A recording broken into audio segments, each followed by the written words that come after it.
बिस्मिल्लाहिर्रहमानिर्रहीम। जैसा कि आप जानते हैं कि बायो एनर्जेटिक्स वाला हमने चैप्टर स्टार्ट किया हुआ है, 9th क्लास बायोलॉजी, जो कि फेडरल और ऑल ओवर पंजाब बोर्ड्स में पढ़ाई जाती है। उसमें जो टॉपिक है हमारा वो एटीपी है, adenosine triphosphate the cell energy currency. यानी जो हमारी बॉडी के अंदर जो एनर्जी, मैंने जिस तरह पिछले लेक्चर में आपको बताया था कि एक होती है काइनेटिक एनर्जी और एक होती है पोटेंशियल एनर्जी। ठीक है, जो अभी मैं बोलने में मेरी यूज़ हो रही है वो काइनेटिक एनर्जी है, और जो इन फ्यूचर जो है फॉर फ्यूचर यूज़ के लिए होगी वो स्टोर एनर्जी होती है, that is known as potential energy, और वो किस फॉर्म में होती है? एटीपी की फॉर्म में। ये पिछले लेक्चर में हमने पढ़ा था, आप वीडियो वगैरह या उसको लेक्चर को देख सकते हैं। तो the major energy currency of cell is a nucleotide. ये बेटा न्यूक्लियोटाइड पहले आपने समझना है ये क्या चीज़ है, ठीक है। फिर मैं आपको एडिनोसिन ट्राइफॉस्फेट भी बताता हूँ। तो मेजर एनर्जी करेंसी सेल क्या चीज़ है? That is a nucleotide. Nucleotide basically जो है ना, ये 3 चीज़ों से मिलकर बना होता है, ठीक है। इसमें न्यूक्लियोटाइड की अगर हम बात करते हैं कि ये किस चीज़ से बना होता है, इसको बल्कि मैं थोड़ा सा और ये करता हूँ। 3 चीज़ों से मिलकर बना होता है। नंबर 1, 5 कार्बन शुगर, ठीक है। न्यूक्लियोटाइड क्या होता है? जिसमें 5 कार्बन वाली शुगर होती है। फिर उसके बाद इसके अंदर एक नाइट्रोजनियस बेस होता है और फॉस्फेट होता है। 3 चीज़ों से न्यूक्लियोटाइड बनता है, nitrogenous base, 5 carbon sugar and phosphate. That is a nucleotide, ठीक है। न्यूक्लियोटाइड अगर आपसे कोई पूछता है, फॉस्फेट, शुगर और नाइट्रोजनियस बेस। तो major energy currency of cell is nucleotide. और ये जो एनर्जी करेंसी सेल्स है वो क्या है? Adenosine triphosphate ATP. इसका मतलब क्या है? ये यहाँ पे जो नाइट्रोजनियस बेस है ना, इस नाइट्रोजनियस बेसिस की टोटल 4 टाइप्स हैं, ठीक है, या 5 हैं। एक नाइट्रोजनियस बेस है, उसका नाम है एडिनिन, एक का नाम है गवानिन, एक का नाम है साइटोसिन, एक का नाम है थाइमिन या यूरासेल, ठीक है। ये आप आगे हायर क्लासेस में पढ़ेंगे, यहाँ पे अभी मैं मजीद फर्दर इसको नहीं समझाऊंगा, ठीक है। 10th क्लास में आप ये पढ़ेंगे। तो यहाँ पे जो नाइट्रोजन बेस है ना, मैं क्या बात कर रहा हूँ, जो 4-5 टाइप्स है उसमें से क्या मौजूद होता है? एडिनिन। एडिनिन में क्या लिख रहा हूँ? ए, ठीक है। तो ये नाइट्रोजन बेस कौन सा हो गया? एडिनिन। इसके बाद ये 5 कार्बन शुगर, और ट्राई का मतलब है 3 फास्फेट। ये नीचे भी जब जाएंगे तो सारे के सारे इसको क्लियर होता जाएगा। तो major energy currency of cell क्या है बेटा? एटीपी।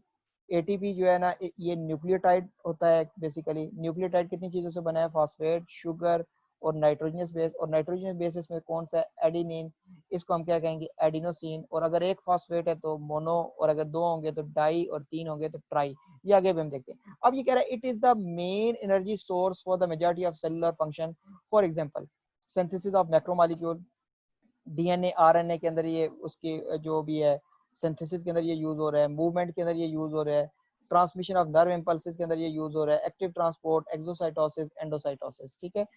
अच्छा, नेक्स्ट फिर आपने देखना है कि the ability of ATP to store and release energy is due to its molecular structure. अब एटीपी जो है ना, ये एनर्जी को अपने अंदर स्टोर भी कर लेता है और अपनी एनर्जी को रिलीज भी करता है। क्यों? क्योंकि इसका स्ट्रक्चर बड़ा ज्यादा अच्छा वर्ल्ड डेवलप है, ड्यू टू इट्स स्ट्रक्चर, ठीक है। तो ईच एटीपी मॉलिक्यूल हैज 3 सब यूनिट्स। 3 सब यूनिट्स हैं, इसको आपने देखना है। नंबर 1 एडिनिन, ये मैंने आपको बताया बेटा। एडिनिन क्या होता है? Double ring nitrogenous base. मैं नीचे अभी इसके पिक्चर भी देखते हैं, इसकी डायग्राम भी देखते हैं। सेकंड सब यूनिट है, that is a ribose 5 carbon sugar. ये 5 कार्बन शुगर है जिसको हम क्या कहेंगे? राइबोज। और इसके बाद फॉस्फेट, यहाँ पे एक है तो उसको मोनोफॉस्फेट, 2 होंगे तो डाई, 3 होंगे तो ट्राई। पहले हम इसका स्ट्रक्चर देखते हैं, बाकी फिर सारे के सारा जो चीजें हैं उसको हम ये देखते जाएंगे। ये देखिए बेटा, यहाँ पे ये जो हमारे पास है ना, ये डबल रिंग एडिनिन है। It is a nitrogenous base. ATP में क्या होता है बच्चे? It is a nucleotide. Nucleotide is made up of phosphate, sugar and nitrogenous base. ये डबल रिंग नाइट्रोजनस बेस है इसके अंदर, ठीक है। दूसरे नंबर पे इसके अंदर क्या चीज है? राइबोज है। 5 कार्बन शुगर, 5 कार्बन शुगर है। Adenine, double ring nitrogenous base. अगर एक फॉस्फेट है तो उसको मोनोफॉस्फेट हो कहेंगे, 2 होंगे तो डाईफॉस्फेट, 3 होंगे तो ट्राईफॉस्फेट। ये हमारे पास बच्चे देखो, नाइट्रोजनस बेसिस एंड राइबोज, ये यहाँ तक, यानी नाइट्रोजनस बेस एडिनिन और राइबोज ये मिलके क्या बना रहा है? एडिनोसिन। एक फॉस्फेट होगा तो ये क्या होगा? मोनोफॉस्फेट। 2 फॉस्फेट होंगे तो उसको हम क्या कहेंगे? ADP diphosphate. और अगर 3 होंगे तो ये क्या बन जाएगा? ATP adenosine triphosphate. Adenosine, adenosine monophosphate, adenosine diphosphate, adenosine triphosphate. Adenosine monophosphate, adenosine diphosphate, adenosine triphosphate, ठीक है जी।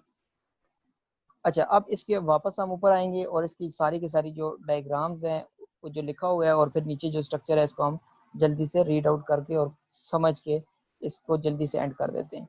देखें बच्चे, 3 फॉस्फेट मैंने आपको बताया लीनियर चेन में लगे होते हैं, 5 कार्बन शुगर है, नाइट्रोजनस बेस डबल रिंग है। The ability of ATP to store energy and release is a molecular structure आपको बताया है, ठीक है। एटीपी मॉलिक्यूल हैज 3 सब यूनिट, फिर दोबारा वही बता रहा है, adenine double ring, nitrogenous base होता है, ठीक है। 5 कार्बन जो है शुगर है, जिसको हम क्या कहते हैं, राइबोज, और 3 phosphate in a linear chain. ये 2 दफा मेरे ख्याल में लिखा हुआ है, ये भी मैं देख रहा हूँ कि ये बार बार वही लिखा हुआ है, ये 2 दफा पैराग्राफ आ गए, इस वजह से ये थोड़ा सा मुश्किल। अच्छा, ये बुक में ना यहाँ पे ये 2 दफा यही मेंशन किया है, ये स्ट्रक्चर इसका मेंशन किया हुआ है। नीचे भी हम जाएंगे दोबारा से वही चीज देख लेते हैं। ये देखें जी बेटा, अब यहाँ पे ना आपने देखना है कि the covalent bond connected to phosphate is indicated by tilde.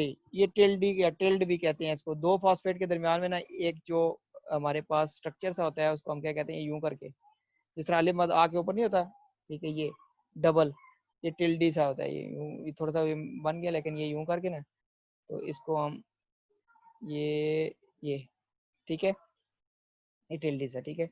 तो इट्स हाई एनर्जी, ये बच्चे हाई एनर्जी बॉन्ड है। The energy in this bond release as it break. देखें होता क्या है, जब एटीपी है ना, ये पानी के अंदर डाला डाला जाए, तो ये इसमें से एक इनऑर्गेनिक फॉस्फेट निकल जाए, ये देखें एटीपी में से एक इनऑर्गेनिक फॉस्फेट निकल जाए, तो क्या बन जाएगा, एडीपी, यानी उससे क्या बन जाएगा, एडीपी। और जब एटीपी से एडीपी बनेगा और इनऑर्गेनिक फॉस्फेट निकलेगा, तो इसके साथ एक एनर्जी निकलेगी 7.3 किलोग्राम। यानी जब एटीपी टूटता है तो उससे कितनी एनर्जी निकलती है बेटा, 7.3 किलो कैलोरीज पर मोल, यानी एक मोल के टूटने से 7300 कैलोरीज एनर्जी निकलती है। 7300, 7.3 किलो कैलोरीज या 7300, मैं 7300 पढ़ रहा हूँ, जो 7300 कैलोरीज, ठीक है, यानी 1000 कैलोरीज का जो है ना 1 किलो कैलोरी होता है, ठीक है। ये चीजें आपको याद होनी चाहिए। The energy in this bond is released as it break an inorganic phosphate. The breaking of one phosphate bond release a 7.3 kilocalories energy. यानी एक एटीपी के टूटने से 7.3 या 7.3 किलो कैलोरीज एनर्जी रिलीज होती है, ठीक है।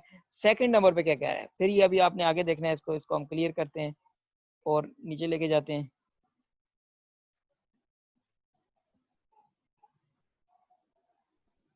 ये बायो एनर्जेटिक्स पे पहुंचे हैं। अच्छा, ये देखें, एक मॉलिक्यूल जब एटीपी है, उससे एडीपी बना, 7.3 किलो कैलोरी लगे। In common energy reaction only outermost of two high energy bond break. When this happen ATP become the ADP. फिर एंड एडीपी से अगर दोबारा देखें, एटीपी से अगर एक इनऑर्गेनिक फॉस्फेट निकले तो वो एडीपी बन जाता है, और एडीपी से दोबारा अगर एक फॉस्फेट निकले तो वो क्या बच्चों बनेगा, एएमपी। क्या बनेगा, यानी देखें, इसको अगर ऊपर लेके जाते हैं, डायग्राम आपको समझ आ जाएगी, तो फिर आपको क्लियर हो जाएगा। अगर ये देखें, एटीपी का एक फॉस्फेट निकाल दीजिए, क्या बन जाएगा, एडीपी। अगर टी का मतलब है ट्राई फॉस्फेट, अगर 2 फॉस्फेट निकाल जाएंगे तो एएमपी बन जाएगा। एक निकालेंगे तो क्या बनेगा, एडीपी। 3 होंगे तो एटीपी, 3 होंगे तो एटीपी। एक को निकल जाए तो क्या बन जाएगा, एडीपी। एक और निकल जाए तो क्या बन जाएगा, एएमपी। इससे आगे नहीं निकालना नहीं निकलेगा, ठीक है, वरना वो न्यूक्लियोटाइड ही नहीं रहेगा। न्यूक्लियोटाइड कब बनता है, जब उसमें 3 चीजें, यानी फॉस्फेट, शुगर और ये इसके साथ नाइट्रोजनस बेस हो, ठीक है। अच्छा, अब आपने देखना है कि यहाँ पे ये मैंने बता दिया, एडीबी से एक फॉस्फेट निकला तो ये एएमबी बन गया और 7.3 किलो कैलोरीज एनर्जी इसको मिलती है। और नेक्स्ट आपने, बड़ा इंपॉर्टेंट है बच्चों, cell constantly recycle ADP. Cell क्या करता है बच्चे, कॉन्स्टेंटली एडीपी को क्या कर रहा होता है, रिसाइकल कर रहा होता है। एडीपी से एटीपी बनाता है और एटीपी से दोबारा एडीपी बन रहा होता है। इसके लिए हम ये एक रिएक्शन मैं एक बना लेता हूँ यहाँ पे, ताकि आपको ये क्लियर हो जाए। देखें, एटीपी जो है, इससे क्या बनता है, एटीपी से एडीपी बनता है। क्या बनता है, एडीपी। और फिर जो एडीपी है उससे दोबारा क्या बन जाता है, एटीपी। कैसे बनता है, ये भी आपने देखा है। यानी ये जो एटीपी से अगर बच्चों एडीपी बनता है ना, तो इसमें से देखें एक इनऑर्गेनिक फॉस्फेट निकलता है, ठीक है, एक इनऑर्गेनिक फॉस्फेट निकलता है, और साथ में कितनी कैलोरीज एनर्जी रिलीज होती है, 7.3 kilo calories. 7.3 7.3 kilo calories release होंगी इसमें से।